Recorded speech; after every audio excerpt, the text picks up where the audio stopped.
உங்கள் பிள்ளைகளுக்கு சொத்தை சேர்த்து வைக்கிறீங்களோ இல்லையோ, என்ன பண்ணணும்? ஆசீர்வாதத்தை சுதந்திரித்து வைக்கணும். ஆமீன்னு சொல்லுங்களேன். ஆபிரகாம் தன்னுடைய சந்ததிகளுக்கு அல்லேலூயா ஆசீர்வாதத்தை சேர்த்து வச்சார். நீங்கள் வீடை கட்டி கொடுக்குறீங்களோ இல்லையோ, கர்த்தருடைய ஆசீர்வாதத்தை பிள்ளைகளுக்கு வைத்து போகணும். ஆமீன்னு சொல்லுங்களேன்.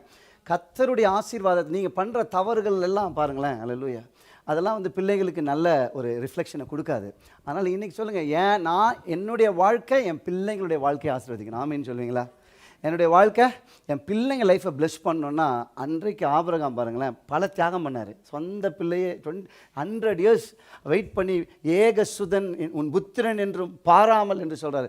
அவ்விதமான ஒரு சாக்ரிஃபைஸை அவர் பண்ண முன் வந்தார் பாருங்கள். அதற்கு ஒரு ரிட்டர்ன் கிஃப்ட் தான் இது. ஆமீன்னு சொல்லுங்களேன். அதற்கு ஒரு ரிசல்ட்டு தான் ஆண்டவர் ஈசாக்குக்கும் செஞ்சார். ஈசாக்குக்கும் ஒன்றும் பெருசாக செஞ்சிடல ஆபிரகாம் மாதிரி. அவர் நல்ல மனிதர், எல்லாமே நீதிமான்கள் தான், ஆனால் பெருசாக ஒன்றும் செஞ்சிடல அவங்கெல்லாம்.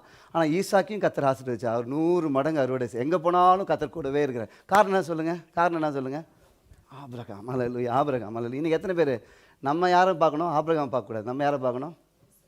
அல்லேலூயா. நமக்கு ஆபிரகாமின் ஆசீர்வாதங்கள்லாம் நமக்கு எதன் மூலமாக வந்திருக்குதுன்னா, இயேசு கிறிஸ்துவின் மூலமாக வந்திருக்குது. அல்லேலூயா. அந்த அப்பா பண்ணதுனால இந்த பிள்ளைங்க அனுபவிக்குது. எத்தனை பேர் டபுள் போர்ஷன் வரும்னு நம்புறீங்க? அன்றைக்கி ஆபிரகாம் பண்ணதுனால யாக்கோபு அனுபவிச்சார். நான் சொல்கிறேன், இன்றைக்கி எனக்காக இயேசு கிறிஸ்து சிலுவையில் செஞ்சதுனால நீங்கள் அனுபவிப்பீங்க. நீங்களும் அப்படி வாழுங்க, உங்கள் பிள்ளைங்களும் அனுபவிப்பாங்க. அல்லேலூயா.